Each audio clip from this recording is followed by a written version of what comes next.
যিবোৰ ব্যক্তিয়ে এনেধৰণৰ কথা কয় যে আমি আপোনাৰ কোনোবাই যে আমাক কিবা কয় হাতত খাৰু পিন্ধি থকা নাই, আচলতে নিজৰ মা বা ভনী সকলোৱে আমাৰ খাৰুযোৰ পিন্ধি থাকে। তো খাৰুযোৰক যদি দুৰ্বলতাৰ প্ৰতীক বুলি কোনোবা এতিয়াও ভাবে, তেওঁ আৰু জাতিটোৰ কথা কি ভাবিব? নাৰী মুক্তি সংগ্ৰাম সমিতিৰ যদি ইতিহাস চাই আপুনি, গোলাঘাটত যেতিয়া দৈয়াং টেঙানী উচ্ছেদৰ আন্দোলন হৈছিল, এগৰাকী গৰ্ভৱতী মহিলা, তেওঁৰ নাম লুলুবাই আছিলে, আমি লুলুবাই বুলি মাতো সকলোৱে। পুলিচৰ লাঠিৰ কোবত গৌৰত তেওঁ পেটত থকা গৰ্ভস্থ সন্তানটি মৃত্যু হৈছিলে। শৃংখল চলিহাই আপোনাৰ যিটো কথা কৈ আছে যে মানে তেওঁলোকক কোনেও স্পনচৰশ্বিপ নাই কৰা, যেতিয়া প্ৰশ্ন কৰিছে উচতনিমূলক বাক্য ক'বলৈ তেওঁলোকক কোনেও নাই কোৱা, তাৰ পৰিপ্ৰেক্ষিততো হিমন্ত বিশ্ব শৰ্মাই অন কেমেৰা কৈ দিলে যে যদি তাত কিবা হৈছে সেইটোতো মোৰ দ্বাৰাই হ'ব, আৰু কোনে কৰিব? আমি আজি জাতিটোৰ কাৰণে একো কৰিবই পৰা নাই। আজি জাতিৰ এই ইমান কঠোৰ সন্ধিখন কেতিয়াবা আমি নিজকে নিসহায় যেন লাগে। মানে এফালে যদি চাই আপোনাৰ ৰাজনৈতিক পৰিৱেশ ইমানেই বেয়া যে ইয়াত আপোনাৰ ভাই ভাইৰ মাজত এতিয়া কাজিয়া, শিক্ষা ব্যৱস্থাৰ কোনো উন্নতিৰ পথেই নাই, ৰাজহুৱা শিক্ষা ব্যৱস্থা সম্পূৰ্ণৰূপে ধ্বংস, 2 নম্বৰত আছে শেষৰ ফালৰ পৰা, পাৰ কেপিটা ইনকম তলৰ ফালৰ পৰা 5 নম্বৰত, অৰ্থনৈতিকভাৱে লাওলোৱা অৱস্থা। তো আচলতে ধাৰত ডুব গৈ থকা এখন চৰকাৰে কিহৰ কাৰণে আচলতে ভৱিষ্যতটো অন্ধকাৰ কৰিবলৈ গৈ আছে? বিজেপিক উৎখাত নকৰিলে অসমৰ ভৱিষ্যত, ভাৰতৰ ভৱিষ্যত খুবেই অন্ধকাৰ। যিবোৰ কথা প্ৰকৃততে পতা প্ৰয়োজন, কিন্তু যিবোৰ কথা পতা নহয়, সেই কথাবোৰ পাতিব এখন প্লেটফৰ্ম শব্দ বৃক্ষ বুলি আপুনি বাছি লওক, বনাই লওক, সৃষ্টি কৰক। নমস্কাৰ, মই বিশ্বজ্যোতি বৰুৱাই আপোনালোক সকলোকে শব্দ বৃক্ষৰ আন এটা খণ্ডলৈ স্বাগতম জনাইছোঁ। আশা ৰাখিছোঁ আপোনালোক ভালে আছে, ভালে থাকক। শব্দ বৃক্ষৰ আজিৰ এই খণ্ডটিলৈ আমি আমন্ত্ৰণ জনাইছিলোঁ ছাত্ৰ মুক্তি সংগ্ৰাম সমিতিৰ কেন্দ্ৰীয় সমিতিৰ সন্মানীয় উপসভাপতি শ্ৰদ্ধাৰ বিচিত্ৰ বৰাদেৱক। তেখেতে আমাৰ আমন্ত্ৰণ ৰক্ষা কৰি শব্দ বৃক্ষৰ আজিৰ মজিয়াত উপস্থিত হ'লহি। তেখেতৰ লগত যুৱ উশৃংখলতা, ড্ৰাগছৰ প্ৰকোপ বৃদ্ধি, কৰ্মবিমুখিতা, ছাত্ৰ ছাত্ৰীৰ শিক্ষাৰ প্ৰতি অনীহা, এই সকলোবিলাক সামৰি আজিৰ এই পডকাষ্টটি কৰিছোঁ। লগতে কৃষক মুক্তি সংগ্ৰাম সমিতিৰ বিষয়েও কিছুমান ইয়াত কথা আলোচনা কৰা হৈছে। সাম্প্ৰতিক সময়ৰ ৰাজনৈতিক পৰিস্থিতিৰ কথা আমি ইয়াত আলোচনা কৰিছোঁ। এই সকলোবিলাক সামৰি আজি পডকাষ্টটি কৰিছোঁ। আপোনালোকে পডকাষ্টটি শেষলৈকে চাব, শব্দ বৃক্ষক মৰম কৰি থাকিব। নমস্কাৰ। নমস্কাৰ, আপোনাক আমাৰ শব্দ বৃক্ষলৈ স্বাগতম জনাইছোঁ। ধন্যবাদ। ভালে আছে? ভালে আছোঁ। বহুদিন আমি মোবাইলতে কথা পাতি থাকিলোঁ। হয় হয়, আজি আকৌ লগ পাইছোঁ শব্দ বৃক্ষ মজিয়াত। অকণমান কিছুমান কথা পাতিম আৰু পাৰ্চনেল কথা, নিশ্চয় নিশ্চয়। আপোনাৰ সংগঠনৰ কথা। হয়। তো বাকী প্ৰথমতে আপোনাৰ পাৰ্চনেল লাইফটো আমি অকণমান পাতি লওঁ। হয়। তো এতিয়া আপুনি কিহত ব্যস্ত হৈ আছে? বৰ্তমানতো ছাত্ৰ মুক্তি সংগ্ৰাম সমিতিৰ লগতে জড়িত থাকোঁ। 24 ঘণ্টাৰ বেছিভাগ সময়ে সংগঠনটোক দিব বিচাৰোঁ। আৰু যিহেতুকে দায়িত্ব বাঢ়ি আহিছে, গতিকে জাতিটোৰ ইমান কঠোৰ সন্ধিখনত আমিবোৰে যদি কামবোৰ নকৰোঁ তেতিয়াহ'লে কোনে নকৰিব? গতিকে যিমান পাৰি সময় দিব চেষ্টা কৰিছোঁ। আচ্ছা, মানে ছাত্ৰ মুক্তি সংগ্ৰাম সমিতিৰ লগত কেতিয়াৰ পৰা আপুনি জড়িত হৈ আছে? মই আচলতে হায়াৰ ছেকেণ্ডেৰী পঢ়াৰ সময়লৈকে খুব এই সংগঠন বা তেনেকুৱা ধৰণৰ ৰাজনৈতিক চিন্তাৰ পৰা খুব দূৰত থাকি ভাল পোৱা ল'ৰা আছিলোঁ। আৰু যেতিয়া আপোনাৰ কলেজত এডমিশ্যন ল'লোঁ, তাৰ পাছতো এইবোৰৰ পৰা দূৰত থাকিবই বিচাৰিছিলোঁ। কিন্তু সেই সময়ত আচলতে আমাৰ বৰ্তমানৰ শিৱসাগৰ সমষ্টিৰ বিধায়ক অখিল গগৈ ডাঙৰীয়া, বিদ্যুৎ শইকীয়া কৃষক মুক্তিৰ বৰ্তমান সাধাৰণ সম্পাদক, আৰু বিশেষকৈ মানস কোঁৱৰ ডাঙৰীয়া, তেখেত আপোনাৰ চেণ্ট্ৰেল সমিতিৰ বৰ্তমান আমাৰ প্ৰাক্তন সভাপতি আছিলে। তাৰপিছত আমি খুব কাষতে কাশ্যপ নন্দন কলিতাক লগ পাইছিলোঁ। তেওঁ আচলতে আমাক সংগঠনলৈ লৈ অহা, আৰু তেতিয়া আচলতে আমাৰ চকুত পৰিছিল যে চুট টাইট কৰি থকা সংগঠনবোৰ বাদ দিও, যে হাৱাই চেণ্ডেল পিন্ধিও মানুহৰ মাজলৈ খুব সহজ সৰলভাৱে কোনোবা মানুহ যাব পাৰে, সংগঠনৰ কাম কৰিব পাৰে। তো সেই তেতিয়াৰ পৰা আমি কলেজৰ দিনৰ পৰাই ছাত্ৰ মুক্তি সংগ্ৰাম সমিতিৰ লগত জড়িত হৈ পৰিছিলোঁ, আৰু তেতিয়াৰ পৰা বৰ্তমানলৈকে জড়িত হৈ আছোঁ। আচ্ছা, একদম আপোনাৰ লাইফ টাইম আপুনি এইটোতে থাকিবনে, নে বেলেগ আপোনাৰ বেলেগ সংগঠন বা বেলেগ দললৈ যোৱাৰ চিন্তা আছে? আচলতে সময়ৰ কথা কোনেও ক'ব নোৱাৰে। আজি ধৰি লওক মই ছাত্ৰ মুক্তি কৰি আছোঁ, কাইলৈ হয়তো সময়ৰ সিদ্ধান্তত সলনি কৰিব লগা হ'বও পাৰে। কিন্তু এটা কথা স্পষ্ট যে যি আদৰ্শৰে আমি আচলতে ৰাইজৰ কাম কৰিবলৈ ওলাই আহিছিলোঁ, ছাত্ৰ ছাত্ৰীৰ হৈ মাত মাতিবলৈ ওলাই আহিছিলোঁ, যি কামেই নকৰোঁ বা যি সিদ্ধান্তই নলওঁ, সেয়া ছাত্ৰ মুক্তিৰ সেই ৰক্তিম পতাকাখনক সন্মান জনাই সদায় কৰিম। আৰু কেতিয়াও আদৰ্শক আচলতে জলাঞ্জলি দি কিছু কাম নকৰোঁ বুলি ভাবি পেলাই ছাত্ৰ মুক্তি এতিয়াও কৰি আছোঁ আৰু আগলৈও কৰি যাম। অন কেমেৰা কৈছে কিন্তু? On camera. নাই, আমাৰ ছাত্ৰ মুক্তি কৃষক মুক্তি আচলতে অন কেমেৰা অফ কেমেৰা কথা নাই। আমি খুব সহজ সৰল মানুহ অ', আৰু মানুহৰ মাজত থাকি ভাল পাওঁ। হয়। আমাৰ গোটেই সংগ্ৰামখনেই বেলেগ। উম, আমাৰ আচলতে সেই চফিষ্টিকেটেড লাইফষ্টাইল জীয়াই থকা সংগঠনৰ আন লিডাৰখিনিৰ নিচিনা আমাৰ বা আন কেডাৰখিনিৰ নিচিনা আমাৰ লাইফষ্টাইল নহয়। আমাৰ যিখিনি সংগ্ৰাম, সেই সংগ্ৰামখিনি খাটি খোৱা মানুহৰ সংগ্ৰাম। উম। তো খাটি খোৱা মানুহৰ সংগ্ৰাম কৰা মানুহে অন কেমেৰা অফ কেমেৰা কথা কোনো নাথাকে আৰু। তথাপিও আমাৰ ইমান এটা অখিলকে কৃষক মুক্তি সংগ্ৰাম সমিতিখনে ইমান লাগি আছে বা ৰাইজৰ কাৰণে লাগি আছে, তথাপিতো আমাৰ এটা হাৱা চলি থাকে যে কেতিয়াবা বিজেপিলৈ যাব নেকি, কেতিয়াবা কংগ্ৰেছলৈ যাব নেকি, এনেকুৱা ধৰণৰ কিছুমান কথা চলি থাকে। কিন্তু সেইকাৰণে মই কথাটো সুধিলো। আহ, এটা এই গানৰ কলি চলি আছেতো, পশ্চিমৰ পৰা এজাক বতাহ আহিলে উৰুৱাই সকলোকে লৈ যাব নোৱাৰেতো। আৰু মই ভাবো আমাৰ যিটো আদৰ্শ, সেই আদৰ্শ খুব বেছিকৈ বুকুত শিপাই আছে আৰু ৰাইজৰ মাজত সোমাই আছে। আৰু আচলতে ছাত্ৰ মুক্তি যি এবাৰ ডেডিকেটেডলি কৰিছে, যি আপোনাৰ আদৰ্শগতভাৱে ছাত্ৰ মুক্তি কৰিছে, এবাৰৰ কাৰণে হ'লেও ৰাস্তাত পুলিচৰ মাৰ খাইছে, ৰাস্তাত পুলিচৰ লাঠিৰ কোব খাইছে। আপুনি খাইছে নাই? খাইছো, নিশ্চয় খাইছো। জেল খাইছে নাই? জেল নহয়, আচলতে আমি আপোনাৰ কা আন্দোলনৰ সময়ত দুটা কেছ লাগিছিলে আৰু দুটা কেছৰ ইতিমধ্যে নিষ্পত্তি হৈ গৈছে। 2024 চনত দুইটা কেছ আমাক মহামান্য আদালতে দোষমুক্ত কৰিছে। আৰু সেই সময়ত আচলতে কা আন্দোলনৰ সময়ত আমি আচৰিত হওঁ যে বাকীবোৰ আন্দোলন কৰা মানুহ ইমান ধুনীয়াকে চলি থাকে, আমাক ৰাস্তাত চোচৰাই চোচৰাই পুলিচে কিয় পিটি লৈ যায়। কাজিৰঙা ইউনিভাৰ্চিটিৰ এটা ঘটনা, সন্মুখত আপোনাৰ সেই সময়ত সৰ্বানন্দ সোণোৱাল আহিছিলে খুব সম্ভৱ মেৰি কমক ডক্টৰেট ডিগ্ৰী দিবৰ কাৰণে, আৰু তাৰ সন্মুখতে আমি কা বিৰোধী এটা প্ৰতিবাদ কৰিছিলো। আৰু সেই আন্দোলনটো কৰি থকা অৱস্থাত আপোনালোকে দেখিব চাগে ছচিয়েল মিডিয়াত পালেও, সেই সময়ৰ ৰাস্তাত দুজন পুলিচ, এজন CRPF-এ আমাৰ দুজন ল'ৰাক ৰাস্তাত চোচৰাই পেলাই কমচে কম প্ৰায় 20 মিটাৰমান চোচৰাই নিছে। তাৰপিছত আপোনাৰ আলু বস্তা দলিওৱাদি গাড়ী দলিয়াই দিছে। তো সেইখিনি আমি পাই আহিছো। তো তাৰ পাছত আৰু ধৰি লওক তেনেকুৱা কোনো কথা নাথাকে। আপুনিতো আপোনালোক মই যেতিয়া কথা পাতিছো তেতিয়া গম পাইছো যে আপুনি LLB কৰিছিলে। হয়। LLB আজিৰ সময়ত, আজিৰ প্ৰেক্ষাপটত যদি চাওঁ, সাম্প্ৰতিক সময়ত এটা খুব ভাল পেচা, খুব ভাল পেচা। তো আপুনি সেই LLB কৰাৰ পাছতো আপুনি সেই প্ৰেক্টিচটো নকৰি, LLB মানে আপোনাৰ ওকালতি নকৰি আপুনি ছাত্ৰ মুক্তি সংগ্ৰাম সমিতিৰ লগত জড়িত হৈ পৰিছে। গ্ৰেজুৱেশ্যন মোৰ ইংলিছত আছিলে, তাৰপিছত LLB কৰিবলৈ আৰম্ভ কৰিলো। কিন্তু আপোনাৰ আচলতে ব্যক্তিগত কিছু কাৰণ বা তাৰ কাৰণে আপুনি আগবাঢ়ি যাব সেই ক্ষেত্ৰত নিবিচাৰিলো। আৰু সৰুৰ পৰাই আচলতে কোনো ধৰি লওক পেচা হিচাপে সদায় ব্যৱসায়ৰ প্ৰতিয়ে মন আছিলে। তো সংগঠনৰ লগতে ব্যৱসায়িকভাৱেও কিবা এটা কৰিব বিচাৰো, চাওঁ কিমান দূৰ কি কৰিব পাৰো। আচ্ছা, ইন ফিউচাৰ আপোনাক যদি কৃষক মুক্তি সংগ্ৰাম সমিতি এতিয়াতো খুব একদম যুদ্ধকালীন ক্ষিপ্ৰতাৰে মানে তেওঁলোকে প্ৰচাৰ চলাই আছে অখিলভাৱে, আমি দেখিছো অসমৰ ইমূৰৰ পৰা সিমূৰলৈ, আৰু ৰাইজে তেওঁলোকক গ্ৰহণ কৰিছে। তো যদি আপোনাৰ 26ৰ ইলেকশ্যনত যদি আপোনাক কৃষক মুক্তি সংগ্ৰাম সমিতিৰ পৰা আপোনাক টিকেট দিব বিচাৰে, নাই নাই নাই, সেইখিনি বহু দূৰৰ কথা। আচলতে আমি নিজেই ধৰি লওক ইমানখিনি মেচিয়ৰ্ড হৈছো বুলি আমি ভবাই নাই, বা ৰাজনৈতিক কথা বতৰাখিনিৰ পৰা এতিয়া আমি সম্পূৰ্ণ দূৰত থাকিব বিচাৰো। ছাত্ৰ মুক্তি সংগ্ৰাম সমিতি যদিও আপোনাৰ ধৰি লওক কৃষক মুক্তি ছাত্ৰ মুক্তিৰ পৰা অখিল গগৈদেৱ গৈ পেলাই বিধায়ক হৈছে, আমাৰ কোনো ডাইৰেক্ট প্ৰেছাৰ নাই যে আমি ৰাইজৰ দলৰ হৈ পেলাই ডাইৰেক্ট কাম কৰিব লাগিব। আমি ছাত্ৰ মুক্তি সংগ্ৰাম সমিতি এটা ইণ্ডিপেণ্ডেণ্ট ষ্টুডেণ্ট অৰ্গেনাইজেশ্যন, আৰু আমি আপোনাৰ সম্পূৰ্ণ ৰাইজৰ দলৰ পৰা পৃথককে আমি বেলেগখিনি নিজৰ আমাৰ নীতি আছে, নিয়ম আছে, আৰু আমাৰ নিজস্ব সংবিধান আছে। আমি নিজস্ব যিখিনি কৰ্মসূচী আছে, কৰ্মসূচী কৰি আছো। আৰু বিশেষকৈ আমাৰ ছাত্ৰ ছাত্ৰীৰ জীৱনৰ লগত জড়িত যিবোৰ বিষয়, এতিয়া পোনপ্ৰথমে আমি আচলতে এই বিষয়বোৰতহে মনোনিৱেশ কৰাৰ কথা ভাবিছো। আৰু মানুহখিনি এইটো কাৰণে আমি ৰাজনৈতিকভাৱে জড়িত হ'ব লাগিব বা জড়িত হৈ থাকো, কাৰণ আমি যিবোৰ বস্তু বিচাৰি থাকো সেইখিনিতো কোনোবাই আমি ৰাজনৈতিকভাৱেও কাঢ়ি আনিব লাগিব। যদিহে চৰকাৰখন ছাত্ৰ ছাত্ৰীৰ বা আপোনাৰ শিক্ষা ব্যৱস্থাৰ প্ৰতি দায়বদ্ধ নহয়, তেতিয়াহ'লে আমিতো আন্দোলন কৰি থাকিলেও নহ'ব। গতিকে এখন সুস্থ সবল পৰিকল্পনা থকা চৰকাৰ গঠন কৰিবলৈ আমি নিজস্ব কামখিনি কৰিব লাগিব। আমি সেইখিনি নিশ্চয় কৰিম। আৰু বিজেপি চৰকাৰখন অহাৰ পাছত আচলতে যিটো অৱস্থা হৈছে, মই ভাবো যে অসমৰ ছাত্ৰ সংগঠন কৰা বা নকৰা প্ৰতিজন মানুহে আচলতে ৰাজনৈতিকভাৱে সচেতন হোৱাটো খুব প্ৰয়োজন।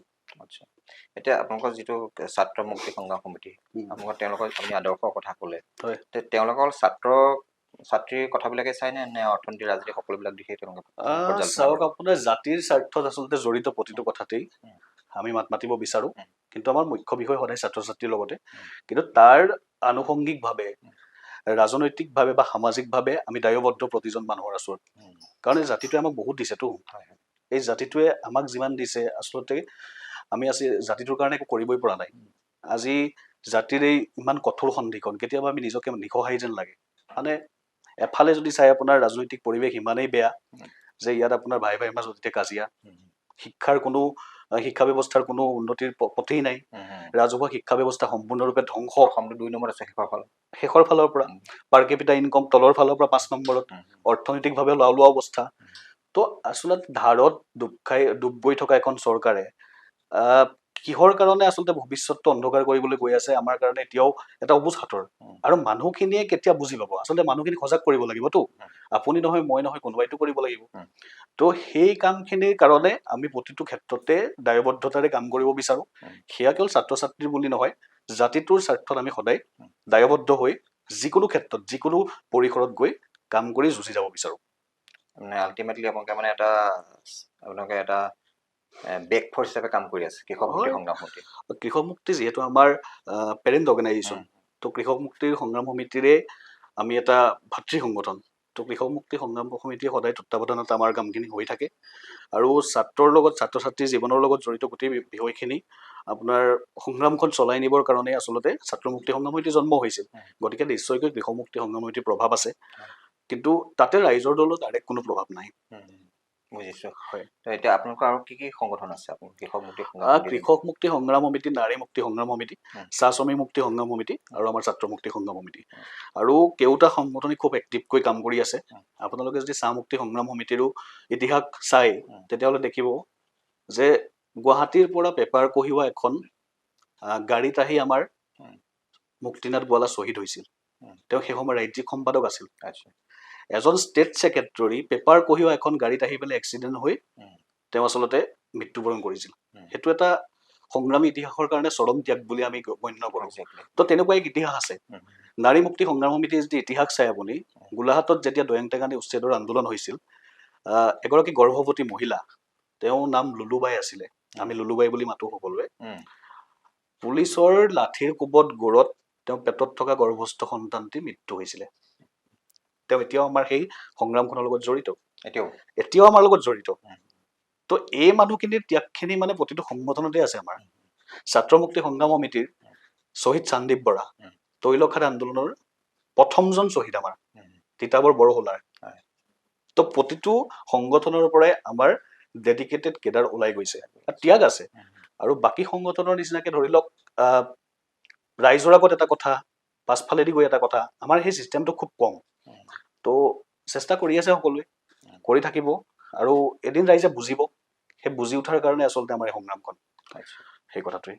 এতিয়া আমাৰ অসমৰ প্ৰেক্ষাপটত যদি চাবলৈ যাওঁ, সাম্প্ৰতিক সময়ত আমাৰ বহুত দল সংগঠনে মিয়া যিটো এটা আমাৰ অসমীয়া জাতিৰ কাৰণে এটা সন্ত্ৰাস বুলি ক'ব বিচাৰিছে বা তেওঁলোকক খেদোৱাৰ এটা ব্যৱস্থা কৰিছে। সেই সময়ত আমি দেখিছোঁ অখিল গগৈয়ে গৈ যিবিলাক ঠাইত উচ্ছেদ হৈছে সেইবিলাক ঠাইত অখিল গগৈয়ে তেওঁলোকক সকাহ প্ৰদান কৰিছেগৈ, হয় নহয়? সেইবিলাকক লৈ পেলাই এটা খুব ডাঙৰ এটা চৰ্চা চলি আছে। আৰু কৈছে কি যে অখিল গগৈয়ে মিয়াক ভাল পায়, মিয়াক ভোটেৰে তেওঁ জিকিব বিচাৰিছে, তো মিয়াক তেওঁলোকে এটা ৰাজনীতি কৰিছে মিয়াক লৈ পেলাই, তেনেকুৱা ধৰণৰ কথাবিলাক ওলাই আছে। তো সেই ক্ষেত্ৰত আপুনি কি ক'ব? আচলতে চাওক, জনা বুজা বা যুক্তিবাদী কোনো এজন মানুহে এই কথাবোৰ সমৰ্থন নকৰে। কাৰোবাক মাৰিম কাটিম সকলো সময়তে উচতনিমূলক আচলতে বাক্য কৈ পেলাই জাতিটোক কোনো ৰক্ষা কৰিব নোৱাৰে। আৰু বিদেশী আমি খেদাটো বিচাৰোঁ, সেইটো অখিল গগৈদেৱেও বিচাৰে, কৃষক মুক্তি সংগ্ৰাম সমিতিও বিচাৰে, ছাত্ৰ মুক্তি সংগ্ৰাম সমিতিও বিচাৰোঁ, তাত আমাৰ দ্বিমত নাই। কিন্তু বিদেশী খেদাৰ নামত কেৱল মাত্ৰ ৰাজনৈতিক এখন নাটক কৰি পেলাই আমাৰ এই থলুৱা মানুহবোৰক অশান্তি কৰি পেলাই এনেই আপোনাৰ মানে অনাহকত এই উত্তপ্ত এটা পৰিস্থিতি কৰি থকাটো আমি সমৰ্থন নকৰোঁ। আৰু বিদেশী খেদাৰ এটা মানে প্ৰচেছ আছে, যিটো প্ৰচিডিঅ'ৰ আছে। যদিহে আপোনাৰ বিদেশী খেদাৰ প্ৰথম প্ৰচিডিঅ'ৰ NRC-খন কমপ্লিট কৰিব লাগিছিলে, NRC সম্পূৰ্ণ কৰাত কোনো গুৰুত্ব নাই দিয়া। এই একে সময়তে যিসকলে মিয়া খেদাৰ মানে আপোনাৰ ইনিচিয়েটিভটো লৈ আছে, সেই একেখিনি মানুহে কালিৰ যিটো বাতৰি খবৰ ৰাখিছে নেকি যে 2014 চনলৈকে যিখিনি আপোনাৰ অমুছলমান মানুহ আছিলে, যিখিনি সেই মানুহখিনিৰ যিখিনি কেছ চলি আছিলে, সেই কেছখিনিতো উঠাই লৈছে।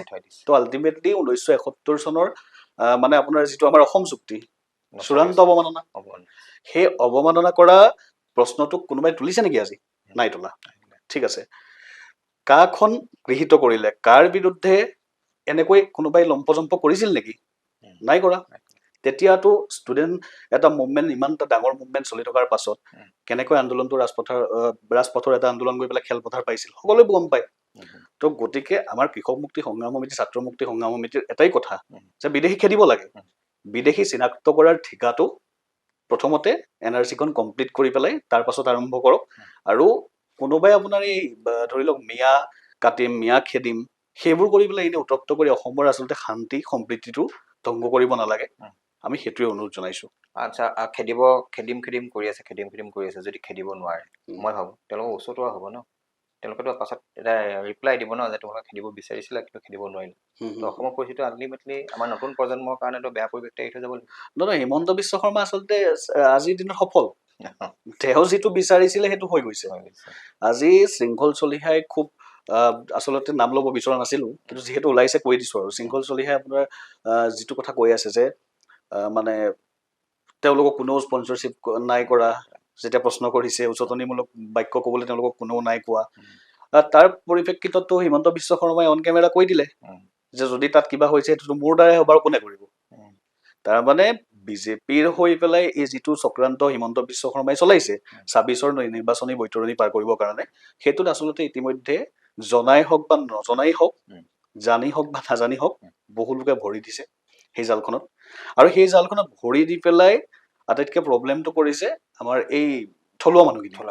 থলুৱা মানুহখিনিৰ লগতে আপোনাৰ গোটেই মানুহখিনি আজি মুছলমান মানুহ বা মিয়া মানুহৰ লগতে যে সমস্যা হৈছে তেনে নহয়, বাকী মানুহখিনিও আপোনাৰ সমস্যা হৈছে, হয়নে নহয়? সেই তেনেবোৰ কথা আচলতে চালি জাৰি চোৱা প্ৰয়োজন। আৰু উগ্ৰ জাতীয়তাবাদে আচলতে জাতিটোক ৰক্ষা কৰিব নোৱাৰেতো। আৰু কথাই কথাই ধৰি লওক যিবোৰ ব্যক্তিয়ে এনেধৰণৰ কথা কয় যে আমি আপোনাৰ কোনোবাই যদি আমাক কিবা কয় হাতত খাৰু পিন্ধি থকা নাই, আচলতে নিজৰ মা বা ভনী সকলোৱে আমাৰ খাৰুযোৰ পিন্ধি থাকে। তো খাৰুযোৰক যদি দুৰ্বলতাৰ প্ৰতীক বুলি কোনোবাই এতিয়াও ভাবে, তেওঁ আৰু জাতিটোৰ কথা কি ভাবিব? আচলতে মহিলাক দুৰ্বল বুলি ভাবা মানুহে, মই নাভাবো যে তেনেকুৱা কিবা কথা আছে বুলি। আৰু সেইটো হ'ব নালাগে আচলতে। হয় হয়।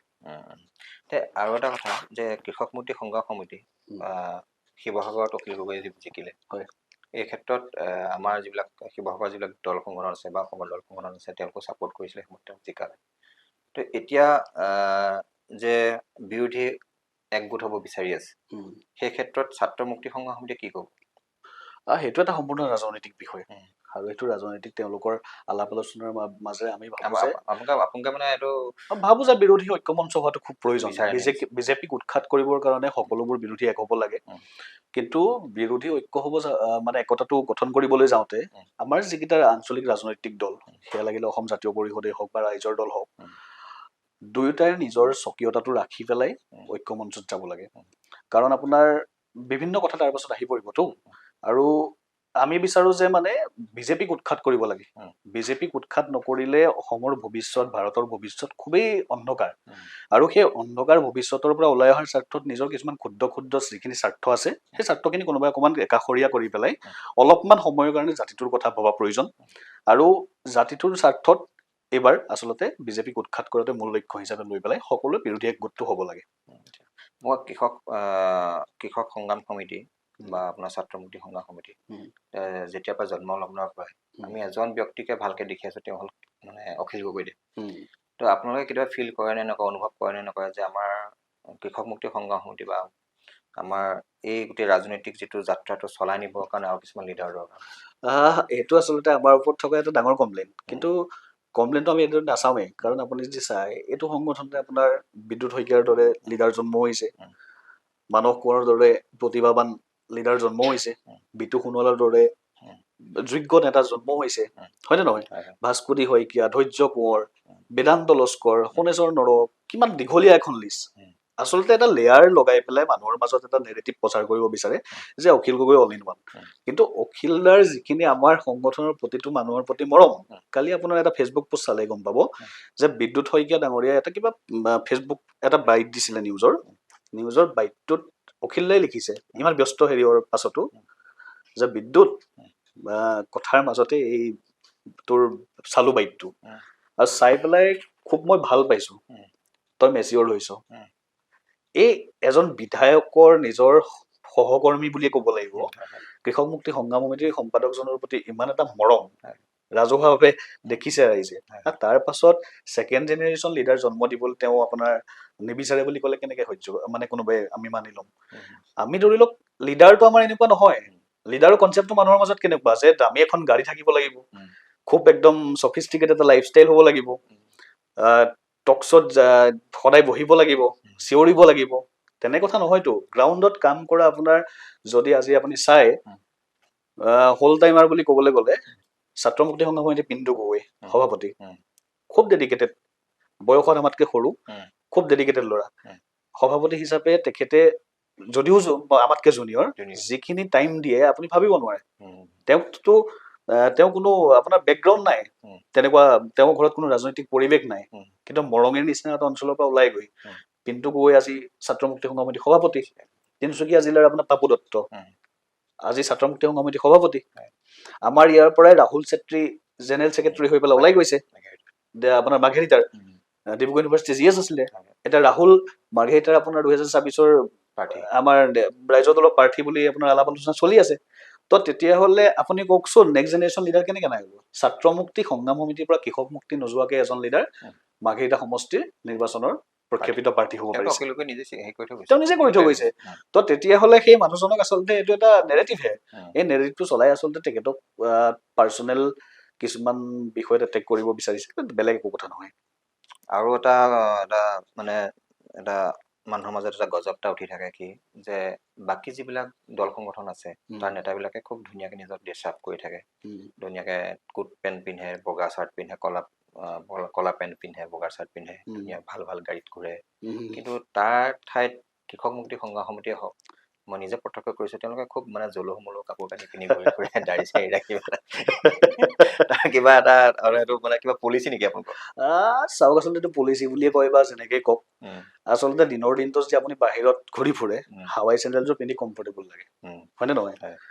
আপুনি আজি মানুহে ঘৰত সোমাই কথা পাতিবলৈ যাব, জোতাযোৰ খুলিব লাগিব, তাতকৈ হাৱাই চেণ্ডেলটো পিন্ধি গ'লে সুবিধা হয়। আৰু আমাৰ কথাটো এনেকুৱা, মইতো এনেকে ভাবো, মই বাকীসকলে কেনেকে ভাবে ছাত্ৰ মুক্তি নাভাবো।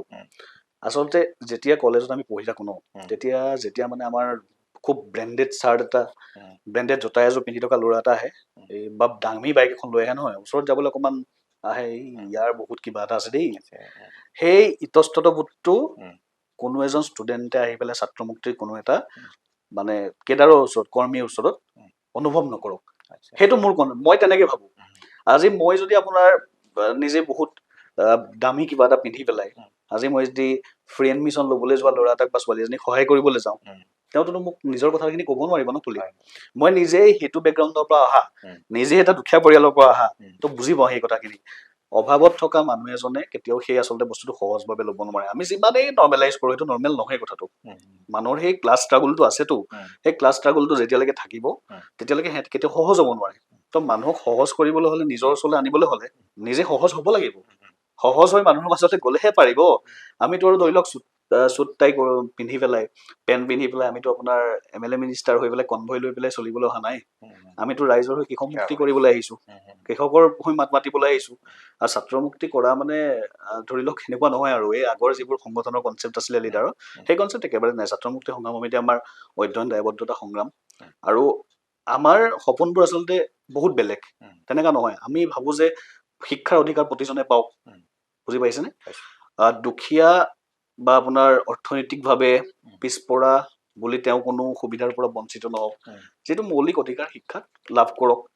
শিক্ষা ব্যৱস্থাত আজি আপোনাৰ চৰকাৰী চাকৰিয়াল এজনে পুত্ৰই যিটো শিক্ষা পায়, সেই শিক্ষাটোৱে আমাৰ কাম কৰা ডেইলি দিন হাজিৰা কৰা মানুহ এজনৰ ল'ৰাজনেও পাওক, ছোৱালীজনীয়ে পাওক, তেনেকুৱা কথা। তো সেইখিনিৰ কাৰণে কাম কৰিবলৈ যাওঁতে আমি আচলতে ড্ৰেছ পোছাকত ইমান গুৰুত্ব নিদিওঁ। আৰু আমাৰ এনেকুৱা অসুবিধা নাই, অসুবিধা একেবাৰে নাই। মানুহে বহুতে কয় জধলা হৈ থাকি, আমিতো ভালকেই থাকো। আপোনাৰ খুব ভাল লাগিলে কনচেপ্টটো। এই কনচেপ্টটো মানে আপোনালোকৰ যিটো ধাৰণাৰ কথা ক'লে যে চেণ্ডেল পিন্ধি ঘূৰিলে আপোনাৰ সুবিধা হয়, সেইটো আচলতে পশ্চিমীয়া দেশবিলাকত তেওঁলোকে এইটো গ্ৰহণ কৰিছে, যে মানে এই জোতা পিন্ধি গ'লে বহুত টাইম স্পেণ্ড হয় আমাৰ। তো সেইকাৰণে জোতা লেছ মৰা পিন্ধা এইবিলাক বহুত সময় যায়, সেইকাৰণে তেওঁলোকে তাত জোতা ব্যৱহাৰ নকৰে বা লেছ নথকা জোতা ব্যৱহাৰ কৰে, যিটো আপোনালোকৰ লগত মিলিছে। কিন্তু আপোনালোকৰ যিটো যে চিন্তা, সেই চিন্তাটো মানে সকলোৱে নিজেই গ্ৰহণ কৰিছে নে এটা সংবিধানত আছে? নাই নাই, তেনে কথা কোনো নাই। আচলতে এইটো আপোনাৰ ছাত্ৰ মুক্তি কৰিবলৈ আহোঁতে কোনোবাই যদি আপোনাৰ ব্ৰেণ্ডেড জোতা এযোৰ পিন্ধি আহে, তাৰ 2-3 মাহৰ পাছত নিজে সি জোতাযোৰ খোল খাই চেণ্ডেল এযোৰ পিন্ধিবলৈ শিকিবই। মানে সং লৈ লৈ ল'বই আৰু এইটো কয় নহয় সংগত থাকিলে এইটো শিকে আহি যায় গুণটো, সেই তেনেকুৱাই আচলতে মানে কি মানুহৰ মাজত যাওঁতে এইটো আপুনি কোৱা কথাটোৱে সময় সুবিধা সকলোবোৰ মিলে খুব ভাল আৰু আমাৰ লগৰবোৰে আমাক কেতিয়াবা খুব মানে চাৰ্কাষ্টিকেলি হাঁহেও এই আহিলে আৰু এইটা জলঙা লৈ পেলাই আমাৰ কাষত এই ৰঙা বেগটো কলেজত থাকে। আপোনাক এটা ইণ্টাৰেষ্টিং কথা কৈছো মানে আপোনাৰ মই তেতিয়া 5th চেমত পঢ়ি আছো খুব সম্ভৱ কলেজৰ 5th চেমিষ্টাৰ মান হ'ব। মোৰ লগৰে এজনী ছোৱালীৰ মোতকে ছিনিয়ৰ 1 বছৰ তেওঁৰ ভনীয়েকজনী নে ভায়েকটোৰ এডমিশ্যন হৈছে আৰু চিনাকিটো আমাৰ এনেকে দিছে আমাৰ গ্ৰুপটোৰ যে কলেজৰ গেটখন দি সোমাই যাবি জাপিটোৰ কাষতে মেপখন আছে মেপৰ তলতে হাৱাই চেণ্ডেল আৰু ৰঙা চাইড মনা এটা পিন্ধি জধলা যিকেইটা ল'ৰা দেখিবি সেইকেইটা ছাত্ৰ মুক্তি ল'ৰা সিহঁতি সহায় কৰি দিব। তো আমাৰ চিনাকি সেইটোৱে। এতিয়া ৰঙা বেগ নানিলে যে আজি নাই আজি মই ব্যক্তিগত কাম এটাত অকণমান এই অৰুণাচল গৈছিলো তো সেইকাৰণে আপোনাৰ আচলতে আপোনাক ক্ষমায়ে খোজো নে কি খোজো মই ধৰিবই পৰা নাই। আপোনাক আচলতে ইমান দেৰি ৰখালো ধন্যবাদো দিছো মোক ইয়ালৈ নিমন্ত্ৰণ কৰাৰ কাৰণে আৰু ক্ষমাও খুজিছো আৰু আপোনালোকৰ শব্দবৃক্ষ পৰিয়াললৈ আচলতে শুভকামনা আছে আৰু শুভেচ্ছা আছে। আচলতে এইবোৰ চলি আছেতো আচলতে এইবোৰ আমাৰ জীৱনৰ মোৰ প্ৰথমটো এইটো আজিকালি খুব বাঢ়িছে তো আপোনালোকে ব্যতিক্ৰমভাৱে কামবোৰ কৰি যাওক আৰু কিছুমান মানে ধৰি লওক এটা এনেকুৱা কথা থাকে নহয় যিবোৰ কথা প্ৰকৃততে পতা প্ৰয়োজন কিন্তু যিবোৰ কথা পতা নহয় সেই কথাবোৰ পাতিবৰ এখন প্লেটফৰ্ম শব্দবৃক্ষ বুলি আপুনি বাছি লওক বনাই লওক সৃষ্টি কৰক কৰিছো ভাল হ'ব। আমি কথা যে পাতি আছিলো মাজতে মানে এটা কথা খুব ভাল লাগিলে মানে আপোনালোকৰ যিটো আদৰ্শৰ কথা ক'লে তাত মানে এটা ভাল লাগিছে কি আপোনালোকে আমি চবেই পৃথিৱীখন চেঞ্জ কৰিব বিচাৰো যে আমি ইজন মানুহ চেঞ্জ হওক ইজন মানুহ কেলে তেনেকুৱা চবেই সমালোচনা কৰি থাকোঁ কিন্তু সেই পৃথিৱীখন যে আমি চেঞ্জ কৰিব বিচাৰো সেই চেঞ্জটো আমি নিজক কৰিব নিবিচাৰোঁ কিন্তু আপোনালোকে কিন্তু নিজৰ পৰা আৰম্ভ কৰিছে খুব ভাল লাগিছে মানে যে প্ৰথমতে নিজে চেঞ্জ হ'ব লাগিব তাৰপিছত পৃথিৱীখন নিজে চেঞ্জ হৈ যাব। এই কথাটো মই আপোনাক এনেকৈ কৈ থওঁ অসমৰ পৰিস্থিতিৰ লগত মিলাই পেলাই আপোনাৰ কথাখিনিৰ লগত মিলাই যে বৰ্তমান সময়তো অসমৰ প্ৰতিজন মানুহে বিচাৰে যে অসমত আকৌ ভূপেন হাজৰিকা জন্ম হওক অসমত আকৌ বিষ্ণু ৰাভাৰ জন্ম হওক অসমত আকৌ জ্যোতিপ্ৰসাদ আগৰৱালা জন্ম হওক কিন্তু মোৰ ঘৰত নহয় মোৰ কাষৰ ঘৰত জন্ম হওক মোৰ ঘৰৰ ল'ৰাটো বা ছোৱালীজনী ডাক্তৰ বা ইঞ্জিনিয়াৰ হওক সেই বস্তুটো পৰিত্যাগ কৰি পেলাই যেতিয়া মোৰ ঘৰত বিষ্ণু ৰাভা জন্ম হ'বলৈ বুলি ভাবিবলৈ আৰম্ভ কৰিব তেতিয়াৰ পৰা আচলতে সমাজখন ভাল হ'ব বুলি মই ভাবোঁ আৰু সেইটোৱে খুব ইম্পৰ্টেণ্ট বস্তু এই সময়খিনিত আৰু এই বস্তুটো লাহে লাহে আমি কৰিব লাগিব যদি আমি কিবা সলনি কৰিব বিচাৰিছো আমি যদি নিজক সলনি কৰিব নোৱাৰো তেতিয়া কেনেকে হ'ব লাইফ লং এটা প্ৰচেছ চেঞ্জ কৰি থাকিব লাগিব শিকিব লাগিব গৈ থাকিব লাগিব সেইটোৱে আৰু এতিয়া আপোনালোকে খুব কেজুৱেলকৈ থাকে চেণ্ডেল পিন্ধে খুব হলৌ চোলা পিন্ধে বা জোলহু চোলা পিন্ধে দাড়ি ৰাখায় বা আপোনালোকৰ সময় নোযোৱে ন তেনেকৈ আপোনাৰ খুব ঘূৰি ফুৰিবলগীয়া হয় মানুহৰ মাজত তো সেইবিলাক কৰি থাকোঁতে আপোনাৰ প্ৰেম হয়নে নহয় মাজত আপোনাৰ প্ৰেম হয়নে নহয় জীৱনত এই প্ৰেমটোতো আৰু নোহোৱা এইটো কোনো প্ৰেম নোহোৱা জীৱন মানে অৰ্থহীন তো প্ৰেমটোতো হয়েই মানে ছোৱালীবিলাকে সাধাৰণতে খুব মানে খুব ধুনীয়াকৈ থকা চাফা চিকুণকৈ থকা খুব জেণ্টুলকৈ থকা আৰু একদম টাইট পিন্ধা মানুহকে চুজ কৰে ন তো এই ক্ষেত্ৰত মানে আপোনালোকে কেতিয়াবা ডিপ্ৰাইভ হয় নেকি সেইটো কথা কৈছে নাই তেনেকুৱা আমি আচলতে প্ৰেমৰ পৰা বঞ্চিত আমাৰ নিজৰ কেতিয়াও ড্ৰেছ পোছাকৰ কাৰণে হ'ব লগা হোৱা নাই যদি হৈছো সেয়া নিজৰ কিবা ব্যক্তিগত স্বভাৱ চৰিত্ৰৰ দোষ বুলিয়ে ক'ব লাগিব আপোনাৰ প্ৰেম হৈছে নাই প্ৰেম নিশ্চয় হৈছে আৰু মইতো খুব বিশ্বাস কৰোঁ যে প্ৰেম থাকিলেহে মানুহৰ জীৱনত আচলতে ভিজন মিছন কিবা কিবি থাকে আৰু মই আজি মানে এই যি অৱস্থাত আছো ন সেই বস্তুটো ক'ৰবাত মানে ধৰি লওক ক'ৰবাত নহয় ক'ৰবাত আছে তাত অৱদান প্ৰেমৰ আৰু আমি আচলতে কিছুমান হয়তো এনেকুৱা ঘটনা যে আমি হাতত বাৰীত আপোনাৰ গোলাপ ফুলপাহ ফুলি থাকিলেও আমি ফুলপাহ চিনি নাপাওঁ বা ফুলপাহ গুৰুত্বটো বুজি নাপাওঁ যেতিয়া আঁতৰি গুচি যায় কাঁইটডালকো আমি ফুল হিচাপে বাচিব লাগিব চিনি পাবলৈ লওঁ মানে কাঁইটডালো ফুল লগা হয় কবি লাগিছে নাই কথাবোৰ মানে আচলতে এটা এক্সাম্পল দি কৈছো আমাৰো জীৱনত তেনেকুৱা হয় কেতিয়াবা আৰু আচলতে কি আৰু সকলো ভালে থাকক প্ৰেম কৰাখিনিও ভালে থাকক নোপোৱাখিনিও ভালে থাকক পোৱাখিনিও ভালে থাকক মানে ব্যৰ্থ হৈছে আপুনি প্ৰেমত প্ৰেম কৰিলে ব্যৰ্থ নহ'লে কেনেকৈ হ'ব আৰু ব্যৰ্থতাখিনি ব্যৰ্থ বুলিও নকওঁ আচলতে কাৰণ যদি আজি মই থিয় হৈ আছো ক'ৰবাত গৌৰৱেৰে ক'ব পাৰো যে মই ক'ৰবাত ব্যৰ্থ হৈছো প্ৰেমত তেতিয়াহ'লে ঠিক আছে মই সেইটো সফল বুলি ধৰিম হয়নে নহয় তেনেকুৱা পোৱাটোৱে প্ৰেম নহয় আচলতে কেতিয়াবা হেৰুৱাটো প্ৰেম আৰু হেৰুৱাই শিকিছো হেৰুৱাই জিনিছো বুলি ক'ব লাগিব এতিয়া আৰু আচ্ছা আচলতে সেই প্ৰেম যে আপোনাৰ মই ধৰি লৈছো আপোনাৰ প্ৰেম হৈছিল বা হৈ আছে সেই প্ৰেমিক গৰাকীয়ে আপোনাক এইবিলাক ক্ষেত্ৰত আগবাঢ়ি যাবলৈ আপোনাক বাট মানে উলিয়াই দিয়ে? ফুল ছাপৰ্ট। আজি মানে ধৰি লওক উম, এতিয়াতো মোৰ তেনে কোনো কথা নাই বাৰু দেই, এতিয়া মই বুজিছোঁ। সেইখিনি তেনেকুৱা নাই। উম, কিন্তু যেতিয়া ধৰি লওক মই কাৰোবাৰ লগত আছিলো উম, বা আছো, উম, সেই বিষয়টোত সদায় মোক আচলতে মই যিখিনি কাম কৰিব বিচাৰিছিলো খুব ছাপৰ্টিভ, উম, আৰু খুব ছাপৰ্ট পোৱাৰ কাৰণে আচলতে মই আজি সংগঠনটো কৰি আছো। এনেকুৱা সময় আহিছিল নিজে ইমান ভাগি পৰিছিলো হয়। যে মানে আপোনাৰ সংগঠনটো বাদেই দিয়ক, ঘৰত সোমাই থকা বাহিৰে একো কাম কৰিব মন নাযায়। উম, এনেকুৱা দিন বহুত গৈছে। উম, আহ, প্ৰায় 2 মাহৰ ভিতৰত মই নিজৰ ককা আইতাক হেৰুৱাইছো। উম, নিজৰ আইতাৰ মৰিশালিখন নিজে চিতাখন জ্বলাই ৰাতিপুৱা 8টা বজাত আন্দোলন কৰিব আহিছো। তাৰ পাছত এই বাহিৰত কৰি থকা এই গোটেই মানে ৰাফ টাফ উম, জীৱনটোৰ পাছতো যে ভিতৰত কিবা মানুহ এটা সোমাই থাকে, উম, সেই মানুহটো কাৰোবাৰ ওচৰততো মুকলি হ'ব লাগিব, হয়, হয়। কাৰোবাৰ ওচৰত মুকলি কৰিব লাগিব। উম, সেই মুকলি কৰা ঠিকনাটো সদায় প্ৰেমেই হয়। উম, উম, আৰু গতিকে সেই সময়ত যথেষ্ট সমৰ্থন পাইছিলো কাৰণে বা ছাপোৰ্ট পাইছিলো কাৰণে আজিও ধৰি লওক ক'ৰবাত ঋণী যে, উম। আৰু সেইটো চিৰজীৱন হৈ থাকিম। তেনেকুৱা কথাটো। ভাল লাগিল, আপোনাৰ কথাবোৰ খুব ভাল লাগিছে। আপোনাৰ কবিতা লিখে নেকি? কবিতা বুলি কবিতা লিখিব পৰা মানুহ নহয় আচলতে। মানে এনে গান ভাল পাওঁ কবিতা? হা? এই লাইনবোৰৰ লগত থাকি। মানে আগতে কি হয়, উম, খুব ভাল গ্ৰুপ এটাৰ লগত আমি আছিলো। আচ্ছা। মোৰ আপোনাৰ যিজনী বেষ্ট ফ্ৰেণ্ড উম, কাবেৰী কাশ্যপ বৰা, তাই উম, খুব ভাল কবিতাও লিখে। উম, কৌশিক ৰঞ্জন বৰা, কৌশিক। উম, কৌশিক খুব ভাল, উম, আপুনি পাইছে চাগে, পাইছোঁ। খুব ভাল গল্প লিখে। কৌশিকৰ ৰুমতে 1.5 বছৰ সি মোৰ জুনিয়ৰ আছিলে। উম, উম, 1.5 বছৰ ৰুমত সি যেতিয়া আপোনাৰ কলেজৰ, তাক মই একদম মানে কামোৰ দি ছাত্ৰ মুক্তি হৈ ইলেকশ্যন খেলাইছিলো, উম, তাৰ ৰুমতে 1.5 বছৰ মই ঘৰ পাতি লোৱা নিচিনা হৈছিল। উম, তো 1.5 বছৰ তাৰ গোটেই গল্প লিখা কবিতা লিখা এইবোৰ ওচৰৰ পৰাই দেখি থাকোতো। উম, পৰিৱেশটো ভাল আচলতে। হয়। গোটেই উম, সেই পৰিৱেশটোৰ কাৰণে কেতিয়াবা অকণমান নিজেও কবি হ'ব মন যায়। আৰু উম। প্ৰেম থাকিলে মানে কি আৰু, প্ৰেম যাৰ আছে সি ধৰি লওক কাব্যিক অকমান হ'বই। ঠিক, ঠিক, ঠিক। আৰু এটা মানে চিৰিয়াছ কথা এটা পাতোঁ। হয়। কথাটো এনেকুৱা ধৰণৰ যে আজিৰ যুগত আপুনিতো লক্ষ্য কৰে নে নাজানো, যে পঢ়া শুনাৰ ক্ষেত্ৰখনত ছোৱালীবিলাক খুব সাংঘাতিক ধৰণে আগবাঢ়ি গৈছে। উম, মই এইটো বেয়া পোৱা নাই, ভাল পাইছোঁ যে তেওঁলোক আগবাঢ়ি গৈছে, এইটো খুব ভাল কথা, ভাল চাইন। কিন্তু একে সময়তে আমাৰ ল'ৰাবিলাক পাছ পৰি গৈছে। আপুনি এখন কলেজত যদি যায়, এখন স্কুলত যদি যায়, এটা ৰিজাল্ট যদি চাই, মেট্ৰিকৰ হওক, হায়াৰ ছেকেণ্ডেৰী হওক, তাত দেখিব যে টপ কৰা সকলোবিলাক প্ৰায়বিলাক ছাত্ৰী। উম, আৰু ল'ৰাৰ ৰেচিঅ'টো কমি গৈছে, পঢ়াৰ ৰেচিঅ'টো। মানে তেওঁলোকে হয় ড্ৰপ আউট হৈছে, তেওঁলোকে হয় বেলেগ কিবা কাৰণত গুচি গৈছে, বাহিৰলৈ গুচি গৈছে। কিন্তু ছোৱালীবিলাকে ঘৰত থাকিছে, পঢ়িছে, বা তেওঁলোকে নিজৰ সংস্থাপনৰ কাৰণে এটা যুঁজত নামি গৈছে। উম, কিন্তু এই যে ড্ৰপ আউটবিলাক হৈছে, তাৰ এটা কাৰণ আপোনাৰ এই ড্ৰাগছটো বুলি মই ভাবোঁ। হয়। আৰু সেইটোৰ প্ৰতি খুব বেছি ধৰণে আসক্ত হৈছে ষ্টুডেণ্টবিলাক। আৰু 2 নম্বৰ কথাটো হ'ল যিটো কৰ্মবিমুখিতা। হয়। মানে প্ৰায় ঘৰবিলাকত মই যেতিয়া দেখোঁ, ল'ৰাবিলাক মোবাইল লৈ পেলাই হয় গেমত ব্যস্ত হৈছে, নহয় লেপটপত ব্যস্ত হৈছে, নহয় ফোনত ব্যস্ত হৈছে। হয়। এনেকৈ গোটেই দিনটো পাৰ কৰি দিছে, পাৰ হৈ গৈছে।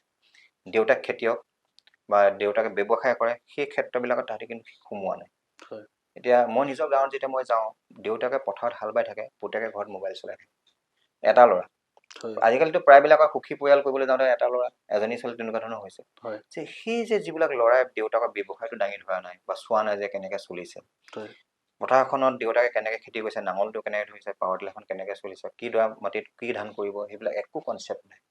মই সেইকাৰণে আপোনাক অনুৰোধ জনাইছোঁ, যাতে আপোনালোকে ছাত্ৰ মুক্তি সংগ্ৰাম সমিতিৰ হৈ সেই কিবা এটা কিছুমান ব্যৱস্থা গ্ৰহণ কৰক, যিবিলাক ব্যৱস্থা গ্ৰহণ কৰাৰ ফলত আমাৰ নতুন প্ৰজন্মই দেউতাকহঁতৰ যিটো বৃত্তি, সেই বৃত্তিটো তেওঁলোকে চাবলৈ যায়, পথাৰলৈ যায়, যিখন ব্যৱসায় কৰি আছে তেওঁলোকে ব্যৱসায়টো শিকিব বিচাৰে, বা পঢ়া শুনাত তেওঁলোকে মনোনিৱেশ কৰিব বিচাৰে। এই ক্ষেত্ৰবিলাকত কিন্তু আমি নজৰ দিব লাগিব। নহ'লে এটা সময়ত কি হ'বগৈ, আমাৰ অসমীয়া মাধ্যমত পঢ়াবৰ কাৰণে ল'ৰা ছোৱালী নাইকিয়া হ'ব।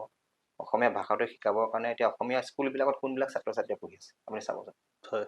আমাৰতো মেক্সিমাম আমাৰ যিবিলাক মানুহ আছে, আমাৰ খিলঞ্জীয়া মানুহ আছে বা যিবিলাক অসমীয়া মানুহ আছে, মেক্সিমামে কথা কয়, মুখেৰে কয় এটা, ল'ৰা ছোৱালী পঢ়ায় ইংলিছ মিডিয়াম। আৰু সেই অসমীয়া মিডিয়ামৰ চৰকাৰী স্কুলবিলাকত পঢ়ি থকা মানুহবিলাক চাবচোন আপুনি।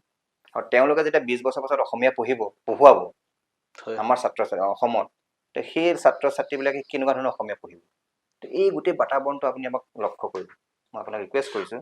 আৰু সেই সমস্যাবিলাকৰ পৰা আমি কেনেকৈ বাউন্স বেক কৰিব পাৰোঁ, কেনেকৈ আমি আঁতৰি আহিব পাৰোঁ, বা আমাৰ অসমীয়া সমাজখন, অসমীয়া সংস্কৃতি, লোকসাহিত্য, সকলোবিলাক ক্ষেত্ৰত কেনেকৈ আপোনালোকে এটা চেঞ্জ আনিব পাৰে, তাৰ কাৰণে প্ৰয়াস কৰিছোঁ। আপোনাক খুব ধন্যবাদ দিছোঁ, ধন্যবাদ জ্ঞাপন কৰিছোঁ আমি, যিটো আপুনি ধৰি লওক এটা দৃষ্টান্তমূলক আচলতে উপদেশ দিছে, সেইটো খুব সাদৰেৰে আমি গ্ৰহণ কৰিছোঁ। আৰু এই ক্ষেত্ৰত সমাজ ব্যৱস্থাটোৰ মোৰ মূল ভুলটো মই সমাজ ব্যৱস্থাটো হয়। আৰু চৰকাৰ ব্যৱস্থাৰ, উম, প্ৰশাসনিক ব্যৱস্থাটো বুলি ভাবোঁ। হয়। যি সময়ত আপোনাৰ ল'ৰা ছোৱালী পঢ়াৰ পাছত কৰ্মসংস্থাপনৰ কোনো ৰাস্তা নাই, নিশ্চয়। সেই সময়ত আপোনাৰ গাঁৱে গাঁৱে ৱাইন শ্বপ, উম, গাঁৱে গাঁৱে সুৰাৰ লাইচেঞ্চ, উম। গাঁৱে গাঁৱে আপোনাৰ অবাধ ড্ৰাগছৰ প্ৰচলন, উম। কোনে কৰি আছে এইবোৰ? উম। আমাৰ ইয়াতে যদি আপোনাৰ এখন আলু গাড়ী আহিলেও উম। গম পায়, উম। হয়নে? উম। তেনেহ'লে ড্ৰাগছ কেনি আহিছে কি আহিছে কি চৰকাৰখনে গম নাপায়? উম। নিশ্চয় পায়। উম। পুলিচ প্ৰশাসনে কি গম নাপায়? নিশ্চয় পায়, কিন্তু নকৰে। নকৰে। কাৰণ ইয়াতে এটা ডাঙৰ টকাৰ খেল হৈ থাকেতো। সেই টকাৰ অংগটোৰ কাৰণে আচলতে যুৱ প্ৰজন্মক ধ্বংসৰ মুখলৈ, ধ্বংসৰ গৰাহলৈ ঠেলি দিবলৈ অলপো কুণ্ঠাবোধ কৰা নাই।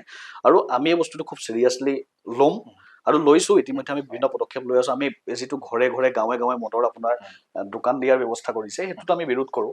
আৰু ছাত্ৰ ছাত্ৰীসকলে আচলতে এটা উশৃংখল পৰিস্থিতি যদি ঘৰৰ ওচৰে পাজৰে দেখি থাকে, তেতিয়াহ'লে আপুনি ল'ৰাটোকো দুখ দি বৰ এটা লাভ নাই। সেই বুলি মই আকৌ এইটোও কোৱা নাই যে ল'ৰাটোৰ দুখ নাই। ধৰি লওক বুজা শক্তি অহালৈকে মানুহে দেখি শিকে, পৰিৱেশটো ল'ৰা ছোৱালী এটাই দেখি শিকে। তো দেখি শুনি শিকি থকা অৱস্থাটোত যদি মানুহে গোটেই সৰু ল'ৰা এটা সৰু ছোৱালী এজনী গোটেই যি অৰাজক পৰিস্থিতি এটা কাষত দেখে, সেই ল'ৰাটোৱেতো অৰাজক চিন্তাধাৰাৰে আগবাঢ়িব। গতিকে সেই বস্তুবোৰ আমি ঠিক কৰিব লাগিব। প্ৰতিজন পৰিয়ালৰ আমি ধৰি লওক পৰিয়ালৰ মুৰব্বী হওক বা পৰিয়ালৰ প্ৰতিজন সদস্যই সেই কথাবোৰ গুৰুত্ব দিব লাগিব। আৰু পেৰেণ্টিংটো এতিয়া আমাৰ অসমত বুলি নহয়, সম্পূৰ্ণ ভাৰততে পেৰেণ্টিংটো খুব বেয়া অৱস্থাত। মানে ল'ৰা ছোৱালীয়ে ভাল যিটো আপোনাৰ ডাঙৰ হওঁতে যিটো পাব লাগে পেৰেণ্টিং, সেই পেৰেণ্টিংটোৰ অভাৱত আপোনাৰ বহুত বিপথে যোৱা দেখা যায়। তো এই সময়ত আমি নিজে দায়বদ্ধ হ'ব লাগিব। পৰিয়ালটো দায়বদ্ধ হ'লেহে আমি পৰিয়ালটো প্ৰশ্ন কৰিব পাৰিম। তো আপুনি যিটো উপদেশ দিছে, সেই উপদেশটো আমি চিৰিয়াছলি ল'ম আৰু খুব সজোৰে ইয়াৰ বিৰুদ্ধে আমি কাৰ্যসূচী ল'বলৈ চেষ্টা কৰিম। কথাবিলাক ক'লো আপোনাক, খুব চিৰিয়াছলি আপুনি কথাবিলাক লৈছে। মই ভাবোঁ যে আমি আপোনালোকৰ যোগেদি, মানে ছাত্ৰ মুক্তি সংগ্ৰাম সমিতিৰ যোগেদি এখন সুন্দৰ পৃথিৱী দেখিবলৈ পাম। আপোনালোকে তাত প্ৰয়াস কৰিব আৰু পৃথিৱীখন সেই কোৱাৰ ধৰণে আৰু আপুনিতো অকলেই চেঞ্জ কৰিব নোৱাৰে, চেঞ্জ হোৱাৰ মানসিকতা থাকিব লাগিব আমাৰ। তো সেইকাৰণে আশা ৰাখিছোঁ অদূৰ ভৱিষ্যতে আমি ভাল অসম এখন পাম, আপোনালোকে ভাল অসম এখন আমাক দিব। বহুত বহুত ধন্যবাদ। আমাৰ আজি শব্দ বিক্ষল আপুনি আহিলে। আকৌ কেতিয়াবা আকৌ লগ পাম তেনেকৈ। নিশ্চয়, আপোনালোকক ধন্যবাদ। আৰু যিসকল ধৰি লওক দৰ্শকে শব্দ বৃক্ষ চাই আছে, বিশ্বদাক আচলতে ধন্যবাদ দিব লগা কিছু কাম কৰি আছে। তো অনকেমেৰে বিশ্বদাক ধন্যবাদ দিছোঁ। এজন কলেজৰ প্ৰবক্তা হৈও আছে সমাজখনৰ প্ৰতি দায়বদ্ধ হৈ যিবোৰ প্ৰশ্ন আচলতে তুলি আছে, সেই প্ৰশ্নখিনি তুলি থাকক। আপোনালোকক নেদেখাজন বা যিয়ে আছে, ৰাইজে মৰম দিয়ক। নেদেখাজনটো বাদ দিয়ক, ৰাইজে মৰম দিয়ক। ৰাইজে আগুৱাই লৈ যাওক। শব্দ বৃক্ষ এজোপা ডাঙৰ বৰগছ হৈ সকলোকে ছাঁ দিব পৰাকৈ এটা উচিত সমাধানৰ পথ উলিয়াব পৰা এটা পডকাষ্ট হওক। শুভেচ্ছা দিলোঁ। শুভেচ্ছাবিলাক আমাক গোলাঘাটৰ পৰা দি থাকিব। একদম নিশ্চয় নিশ্চয়। কেতিয়াবা গোলাঘাট গ'লে গোলাঘাটত আমি কথা পাতিম। গোলাঘাটত একদম একাপ ধুনীয়া চাহ খাই ধুনীয়াকৈ কথা পাতিম। ঠিক আছে, ঠিক আছে, লগ পাই ভাল লাগিল। ধন্যবাদ।